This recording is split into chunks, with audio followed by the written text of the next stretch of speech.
তৃণমূলের প্রার্থী আসবেন প্রচারে, তাই তৃণমূলের কর্মীরা মাইক বাধা গিয়ে আক্রান্ত হলো বিজেপির হাতে।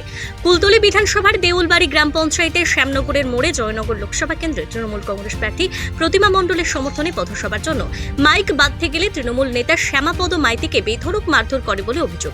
ঘটনায় শ্যামাপদের বুকের হাড় ভেঙে যায় বলে অভিযোগ। অভিযুক্ত বিজেপি। ঘটনায় কুলতলি থানায় অভিযোগ দায়ের। ঘটনায় দুজনকে আটক করে পুলিশ।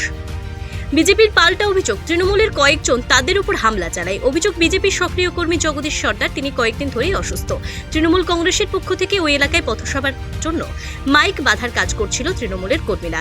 বাড়ির সামনে বিদ্যুতের খুঁটিতে মাইক বাঁধতে গেলে তিনি পালন করে। তখনই তৃণমূলের কয়েকজন কর্মী হামলা চালায়। তার স্ত্রী স্বামীকে বাঁচাতে গেলেও তাকেও মারধর করার অভিযোগ। পরে পুলিশ গিয়ে তাকে আটক করে নিয়ে আসে। এই ঘটনাকে কেন্দ্র করে এলাকায় উত্তেজনা ছড়ায়। তৃণমূল কংগ্রেস ও বিজেপি একে অপরের দিকে হামলার অভিযোগ করে কুলতলি থানায়। ঘটনায় তদন্ত শুরু করেছে পুলিশ। একটু বলেছি আমার রসগোল্লা লোক বাইরে একটু সাইড করে দাও, সামনের দিকে দাও, আমার ঘরের দিকে দেবো না। সেই কথা শুনে ওরা একটু চড়া হয়ে এসে আমাদের বাড়ি আমার স্বামীর আগে মারে। স্বামীর মারতে আমি কলে থেকে আসি, আমার ঘরে থেকে টেনে হিজড়ে নিয়ে গিয়ে ওই যে বেটা ছেলেরা আমাকে হাতি চড় কিল ঝা না তাই। তৃণমূলের মিটিং করবে, তো সেই মাইকটা তার ইলেকট্রিকের পোস্টের গায়ে বাঁধছে তাদের ঘরের দিকে মুখ করে। তা সেই ভদ্রলোক বলেছে এবং তার স্ত্রী বলেছে যে মাইকটা তোরা একটু মুখটা বাবা ঘুরিয়ে নে, আমার ঘরের দিকে রাখবি না।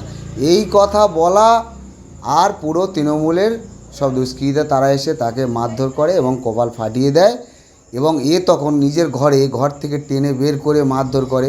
কিন্তু প্রথমত এই লোকটা যখন তারা প্রথমে কয়েকজন গিয়েছিল তখন ইনি রাগান্বিত হয়েছিল, মানে সেই জায়গা থেকে আবার বাড়ির ওনার স্ত্রী গেল।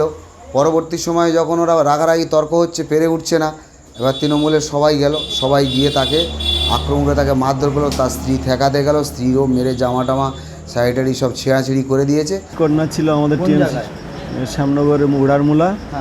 আমরা মাইক বাঁধছিলাম ইলেকট্রিক পোস্টারে।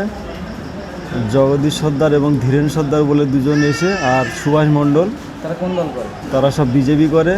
ওরা মদ ফদ খেয়ে এসে বলে এখানে কোনো হবে না, করতে দেবো না বলে জোর করে সব মাইক টাইক খুলে ফেলে দিচ্ছিল তার মার।